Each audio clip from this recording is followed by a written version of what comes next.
యేసే పరిష్కారము అనుదిన Bible study కార్యక్రమం ప్రేక్షకులందరికీ యేసుక్రీస్తు వారి కృపగల నామమున వందనాలు.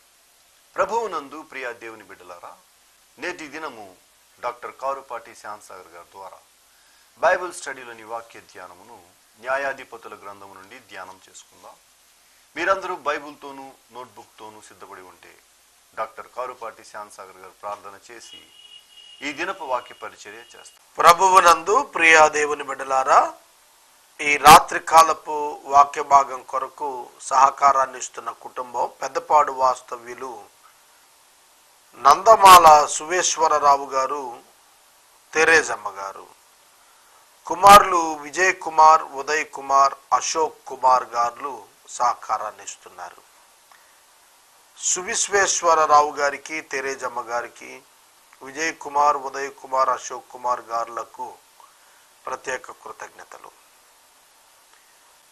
ప్రార్థన చేసుకుందాం, వాక్య ధ్యానం ప్రారంభిద్దాం. మమ్మల్ని మిక్కిలిగా ప్రేమిస్తున్న మా ప్రభువా, మీకు వందనములు. మా ప్రేక్షకుల కొరకు ప్రార్థిస్తున్న వాక్యము వినుట ద్వారా ఆత్మీయంగా మేలు పొందినట్లు సహాయం చేయండి ప్రభువా. ఈ సమయంలో ప్రాముఖ్యంగా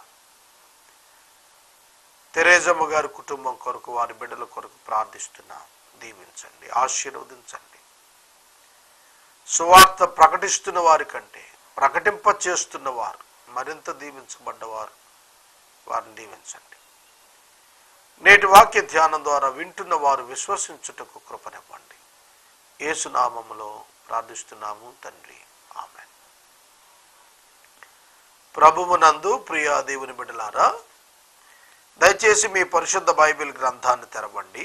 న్యాయాధిపతుల గ్రంథం 6వ అధ్యాయం 17వ వచనం జ్ఞాపకం చేసుకుందాం.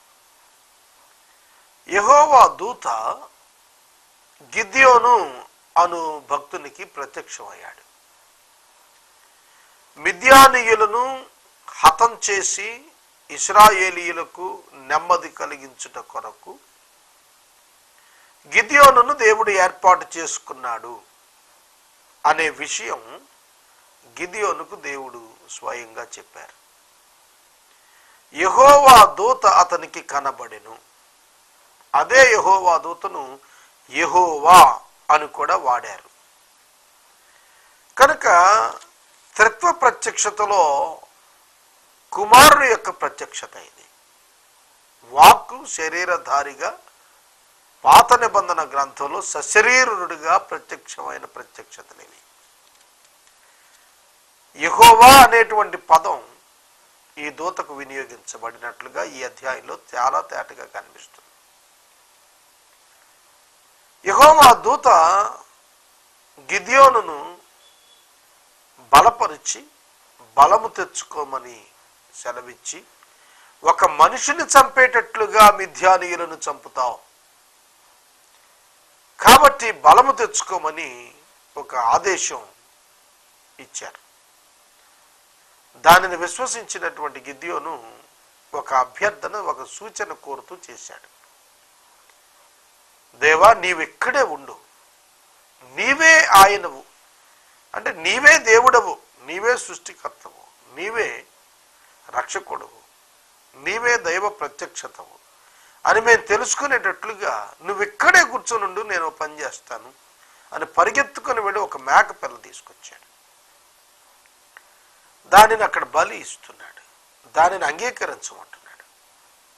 అప్పుడు యెహోవా దూత అగ్ని చేత ఆ యొక్క మాంసాన్ని దహించి అతని యొద్ద నుండి అదృశ్యమయ్యాడు. అదే సన్నివేశం ఇక్కడ మనకు వ్రాయబడుతోంది. ఇందులో కొన్ని విషయాలు మనం ఆలోచించాల్సినవి ఉన్నాయి. అవి వరుసలో ధ్యానం చేద్దాం. అందుకు గిద్యోను, నా ఎడల నీకు కటాక్షము కలిగిన ఎడల నాతో మాట్లాడుచున్న వాడవు నీవే అని నేను తెలుసుకున్నట్లు ఒక సూచన కావాలి. మాట్లాడుతున్నవాడు యెహోవా దూత, యెహోవా అని నేను ఎట్లా నమ్మాలి? How can I believe that you are my God?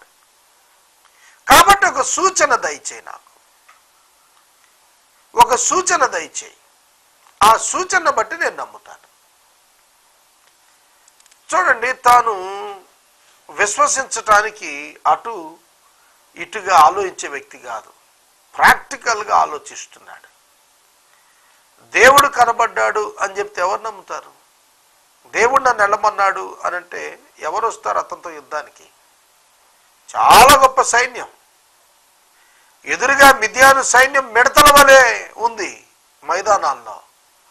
అంత సైన్యాన్ని ఎదుర్కోవటానికి ఎవడు ధైర్యం చేస్తాడు? దేవుడు నాతో మాట్లాడారు అని అంటే ధైర్యం చేస్తాడు. కనుక మొదట తనకు కన్ఫర్మేషన్ కావాలి.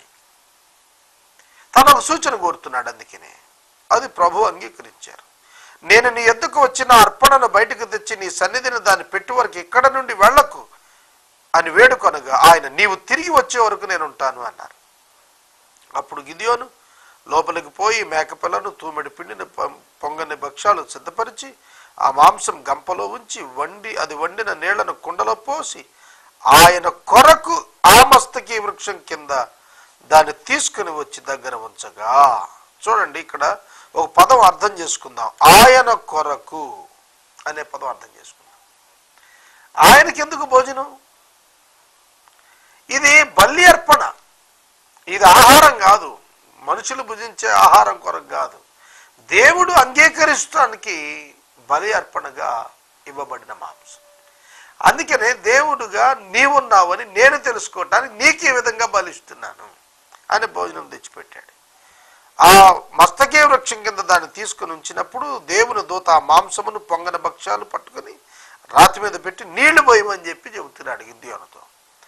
అతడు అలాగ చేయగా యెహోవా తన చేతిని ఉన్న కర్ర చాపి దాని కొరతో ఆ మాంసమును, పొంగన భక్ష్యములను ముట్టినప్పుడు అగ్ని రాతిలో నుండి వెడలి మాంసమును, పొంగన భక్ష్యములను కాల్చివేసింది. ఎప్పుడైతే అది జరిగిందో ఇక ఆయన అదృశ్యమయ్యాడు. ఇక్కడ ఒక ప్రముఖ విషయాన్ని నేను గుర్తెరుగుతున్నాను. అదేమిటంటే, దేవుణ్ణి ఒక సూచన అడిగాడు. అడిగిన తర్వాత ఇంకా ఏమైనా కావాలా, కన్ఫర్మ్ అయిందా అనే ఇన్ఫర్మేషన్ ఏమి దేవుడు అడగటం లేదు. ఆయన అదృశ్యుడయ్యాడు. ఆయనకు తెలుసు గిద్యోను ఫిక్స్ అయిపోయాడు అని. గిద్యోను సూచన అడిగాడు, సూచన అనుగ్రహించబడింది, గిద్యోను సిద్ధపడ్డాడు అనేది ఆయనకు తెలుసు. ఆయన అదృశ్యమయ్యాడు. గిద్యోను వెళతాడో వెళ్ళడో అని కాదు, వెళతాడని తెలుసు ఆయనకి. కనుక ఇక్కడ ఈ గొప్ప సూచన ఆయన ఇచ్చినప్పుడు గిద్యోను ఆయనను గురించి ఏం మాట్లాడుతున్నాడు, ఇది చాలా అవసరం. గిద్యోను ఆయన యెహోవా దూత అని తెలుసుకుని, ఆహాహా నా ఏలినవాడా యెహోవా, ఇందుకే కదా నేను ముఖాముఖిగా యెహోవా దూతను చూచి తిని అనెను. అప్పుడు ప్రభువు నీకు సమాధానము, భయపడకము, నీవు చావవని అతనితో సెలవిచ్చాను. అతని అంతరంగంలో ప్రభువు యొక్క స్వరం చాలా తేటగా నీవు చనిపోవు, భయపడవద్దని చెబుతున్నాడు. దేవుని చూస్తే చనిపోతారు. కనుక యెహోవా దూత యొక్క ప్రత్యక్షత దేవుని యొక్క తగ్గించబడినటువంటి ప్రత్యక్షతగా ఆయన అనుగ్రహించాడు. పాత నిబంధన గ్రంథంలో దేవుణ్ణి ప్రత్యక్షపరిచిన వాడు ప్రభు అయిన క్రీస్తు యెహోవా దూతగా. దీనిలో అర్థం కాకపోవటానికి ఏమీ లేదు. ఆయన ఈ లోకాన్ని సృష్టించాడు. సృష్టితో ఆయన రక్షణార్థమైన ప్రణాళిక నెరవేర్పులు ఆయన స్వయంగా పనిచేస్తున్నాడు. యోహాను సువార్త 5వ అధ్యాయంలో నా తండ్రి ఇదివరకు పనిచేసి ఉన్నాడు, నేను నువ్వు పనిచేయచ్చు ఉన్నానన్నాడు. కాబట్టి God is working on the plan of salvation.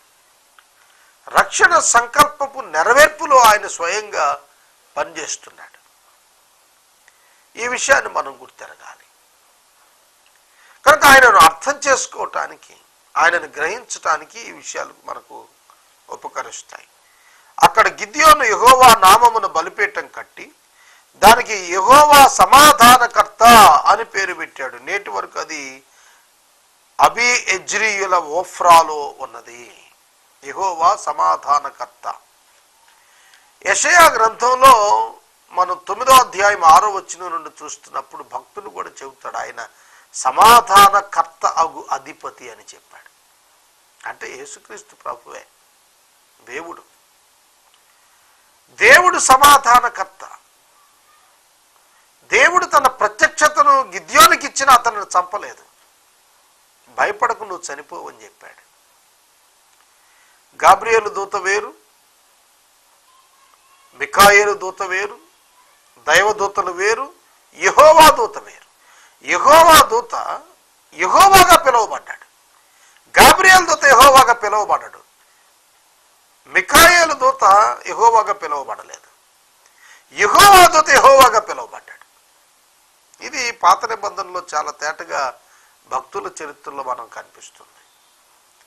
కనుక యెహోవా సమాధానకర్త, యెహోవా సమాధానానికి కర్త. దేవుడు తాను పిలుచుకున్న వ్యక్తికి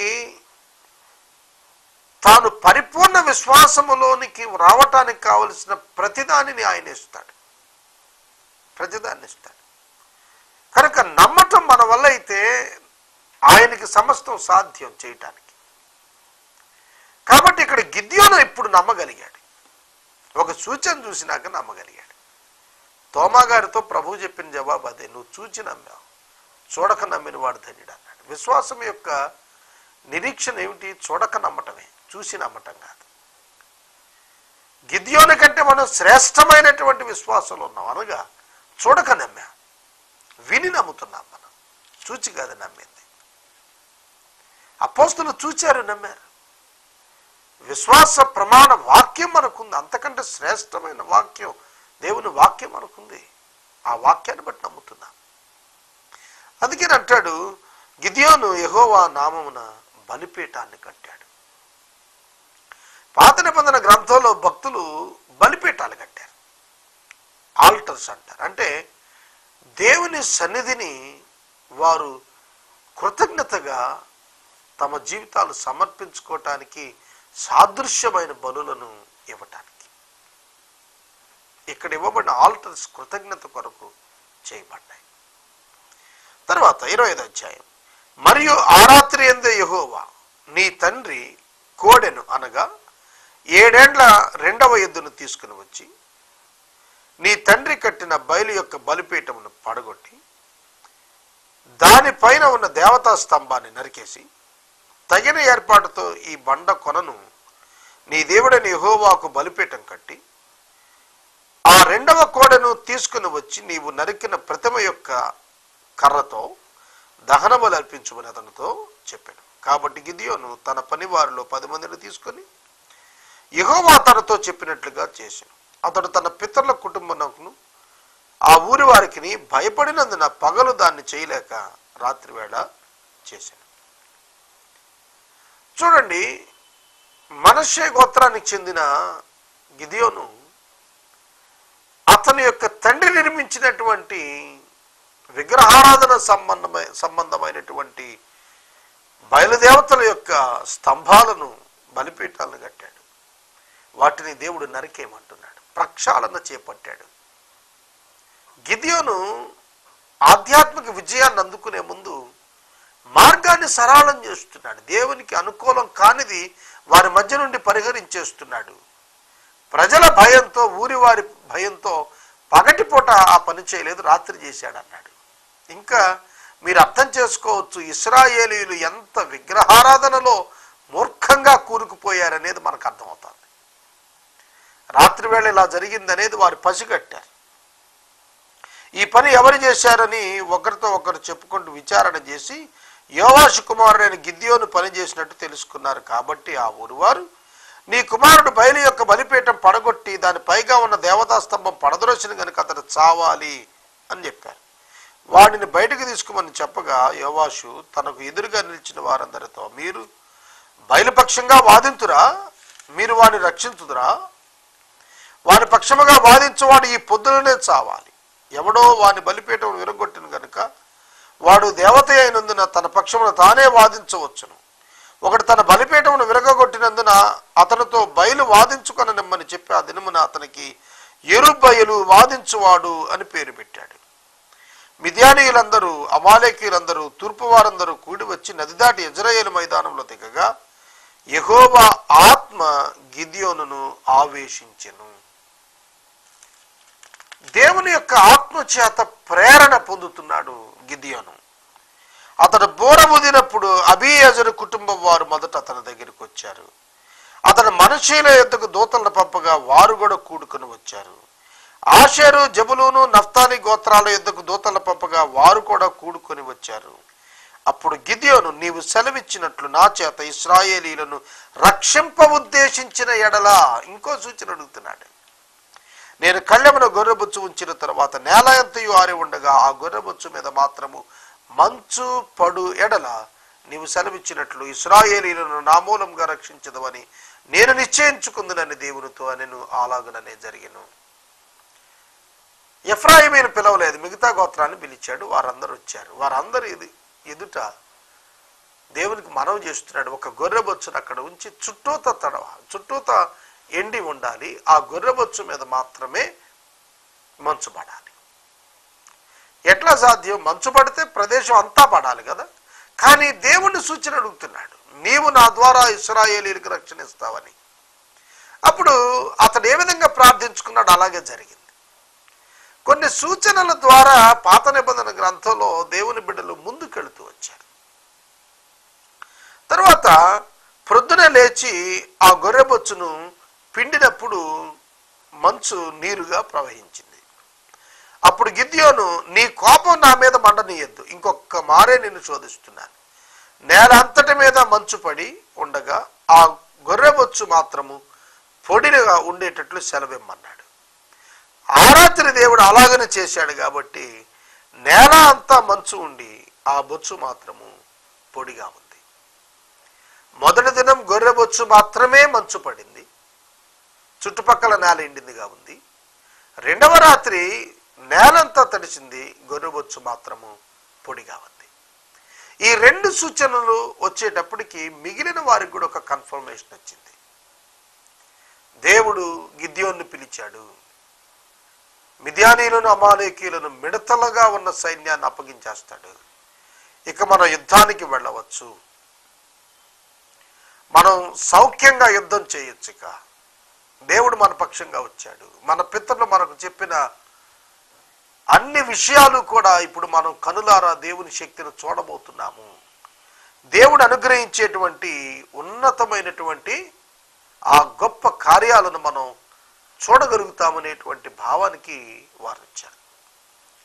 ఇది వారు యుద్ధానికి సిద్ధపడటానికి కారణమైంది. అప్పుడు 32,000 మంది గిద్యోను పక్షంగా యుద్ధం చేయటానికి ముందుకొచ్చారు. కానీ హృదయంలో వారికి భయం ఉంది. పెద్ద సైన్యాన్ని ఎదుర్కోబోతున్నారు, ఇంతకుముందు అలవాటు లేదు. గిద్యోను దేవుడు పిలిచాడనేది రూఢి అయ్యింది. మొట్టమొదట గిద్యోను నమ్మటానికి ఒక సూచన బలి అంగీకరించబడింది.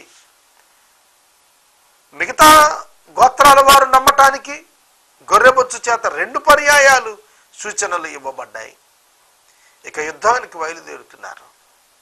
అయినా కూడా 32,000 మంది బయలుదేరితే అందులో చాలా మంది భయపడుతున్న వారుగా ఉన్నారు. దేవుడు హృదయాలను ఎరిగినవాడు, భయపడుతున్నారు వారు. అది చూచిన దేవుడు గిద్యోనుతో చెప్పారు, భయపడుతున్న వాళ్ళు వెళ్ళిపోమని చెప్పని. మీరు ఆలోచించండి, 22,000 ఒక్కసారి విత్డ్రా అయిపోయారు. 32,000లో 22,000 మంది ఒక్కసారి వెనక్కి వెళ్ళిపోతే 10,000 మంది మిగిలారు. మరలా చెబుతున్నాడు ప్రభు, ఈ 10,000 కూడా ఎక్కువ. ఒకవేళ ఈ ప్రజలు నా మీద అతిశయపడతారేమో, మా బాహుబలమే మాకు విజయాన్ని ఇచ్చింది అని అనుకుంటారేమో, కనుక గర్వించుతారేమో వీళ్ళు అనగానే భయపడిన వాళ్ళు వెనక్కి వెళ్ళారు. 10,000 మంది కూడా ఎక్కువ, ఇంతమంది నాకు అక్కర్లేదు అని చెప్పి నీరు కుక్క గతికినట్టుగా తాగేటువంటి వారిని గుర్చి ప్రత్యేకించమని చెప్పి చెబుతున్నాడు. ఆ విధంగా 300 మంది నోటికి చేతితో అందించుకొని నీరు తాగిన వారు, అంటే రాజీ పడకుండా బెండ్ కాకుండా ఉన్నవారు. ఆ విధంగా ఉన్నవారిని 300 మందిని మాత్రమే గిద్యోనుకు తోడుగా ఇచ్చాడు. ఆలోచించండి, 32,000 మంది వచ్చినప్పుడే భయపడితే 300 మంది ఏ విధంగా విజయాన్ని సాధిస్తారు? ఆ రాత్రి మిద్యానీయుల యొక్క టెంట్స్లో నివసిస్తున్న ఒక వ్యక్తి ఒక దర్శనం చూసి చెప్పాడు, యవల రొట్టె దొర్లుతూ వచ్చింది. బైబిల్ గ్రంథంలో రొట్టె క్రీస్తు ప్రభువుకి సాదృశ్యం. రొట్టె దొర్లుతూ రావటం అనేది ప్రభువు వారిని అణగదొరక్కటాన్ని, ఆ రొట్టె ఆ దర్శనంలో పెద్ద రొట్టె దొర్లుతూ ఆ గుడారాన్ని తొక్కి అవతలికి వెళ్ళిపోతాను. అంటే God is taking the revenge on the Midianites. మిద్యానీయుల మీద దేవుడు పగ తీరుస్తున్నాడు అనేది ఆ వ్యక్తికి అర్థమై పక్కన వ్యక్తితో ఆ దర్శన భావం చెబుతున్నప్పుడు గిద్యోను విన్నాడు. ఇది గిద్యోనుకు దేవుడు విజయం ఇస్తున్నాడని అన్యజనాంగం దృశ్యం చూసి చెప్పుకుంటూ విన్నాడు. అది విన్న తర్వాత అతడు ధైర్యం తెచ్చుకొని 3 గుంపులుగా ఆ 300 మందిని విడదీసి ఒక్కొక్క గుంపుకు 100 మంది చొప్పున చేసి కొత్త కుండలు ఏర్పరుచుకొని ఆ కుండల చేత 3 భాగాలలోనికి ఆ గ్రామం చుట్టూ 3 పాళెములో 3 ప్రాంతాల్లో కాన్సన్ట్రేట్ చేసి గిద్యోను బోర ఊదినప్పుడు ఒక్కసారిగా ఆ కుండలు 300 కుండలు బ్రద్దలు కొట్టారు. కొత్త కుండలు బ్రద్దలు కొడితే ఎంత శబ్దం వస్తాయి. ఒకేసారి 300 కుండలు 3 దిక్కుల బ్రద్దలయ్యే శబ్దానికి శత్రువులు వచ్చేశారనే భావంతో నిద్రపోతున్న మిద్యానీయుల అమాలేకి లేచి వారిని వారు చంపుకోవటం ప్రారంభించారు. ఆ విధంగా మనం చూస్తున్నప్పుడు వారు గొప్ప విజయాన్ని అందుకున్నట్లుగా మనం చూస్తాం. ఇది 7వ అధ్యాయంలో తేటగా వ్రాశాడు. ఇప్పుడు నేను చెప్పిందంతా 7వ అధ్యాయంలో కనిపిస్తుంది. వరుసగా చదువుకుందాం. 7వ అధ్యాయం ప్రారంభించుకుందాం. అప్పుడు యెరుబ్బయలు అనగా గిద్యోను. యెరుబ్బయలు అనే మాటకు అర్థం వాదించువాడు.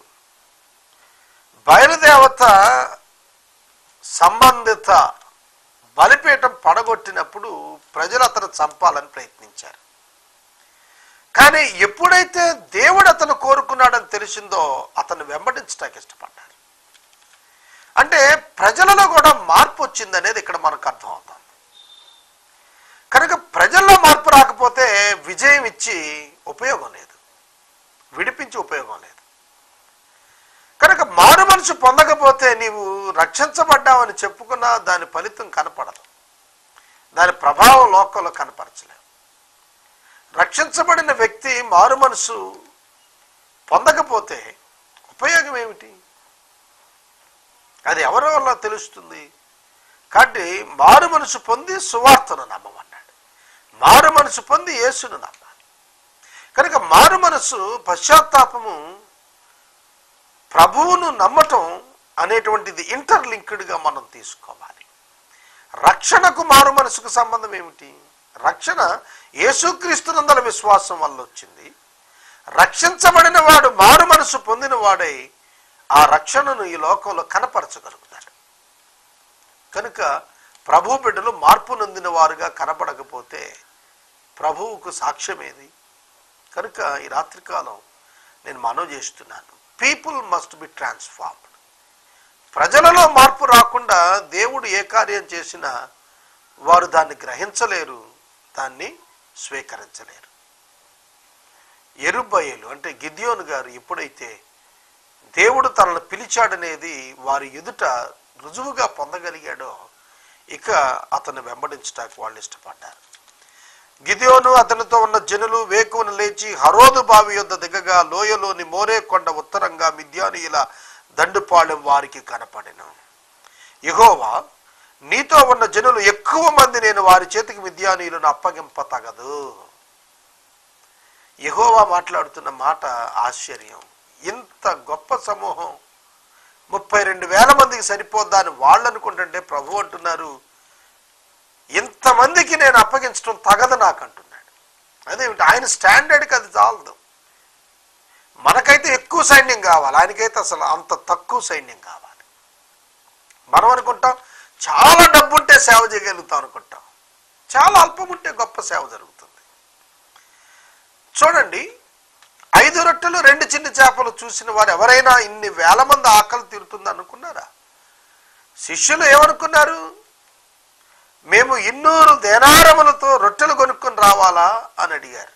300 దేనారాలు కావాలని అడిగారు. కానీ ప్రభువే ఉన్నారు, మీ దగ్గర ఉన్న వాటిని ఇవ్వండి అన్నారు. కనుక కొంచెంతో అత్యధికమైన కార్యం చేస్తేనే దేవునికి మహిమ. చాలా ఎక్కువతో కొంచెం కార్యం చేస్తే మానవులు అలాంటి పనులు చేసేది. కనుక సమృద్ధితో కార్యం జరిగించడం గొప్ప కాదు, లేమిలో నుండి గొప్ప కార్యాన్ని సాధించడం దేవునికి మహిమ. యేసే పరిష్కారం ఎవ్రీడే ఎపిసోడ్ అప్పుడు వస్తేనే రికార్డ్ చేస్తాం. మంత్ ఎండింగ్కి ఆ మంత్ యొక్క నీడ్ తీరాలి. ఒక్క నెలకు కావలసిన అడ్వాన్స్ కూడా మా దగ్గర ఉండదు, ఎప్పుడూ లేదు. ఇప్పటివరకు ఈ 11 ఏళ్లలో ఏ దినం దా దినం, ఏ నెల దా నెలే దేవుడు అలా నడిపిస్తూ వచ్చాడు. ఎంత అవసరమో అంత అవసరాన్ని తీరుస్తూ వచ్చాడు. ఇది ఆయన మహిమ కార్యం చూసాం మేము. కనుక దేవుడు ఇంతమందికి నేను అప్పగించడం తగదు, నా స్టాండర్డ్కి ఇది చాలదు, ఇది ఇట్లాంటిది కాదు నా పద్ధతి అన్నాడు. ఆ మాట వింటే భయం వేస్తుంది. కనుక సోదరుడా సోదరి, నీ విధానం వేరు, దేవుని విధానం వేరు. మనుషుల విధానాలు వేరు, దేవుని విధానం వేరని రాత్రి గుర్తెరగండి. ఆయన విధానం చేత ఆయన కార్యాలను సాధిద్దాం.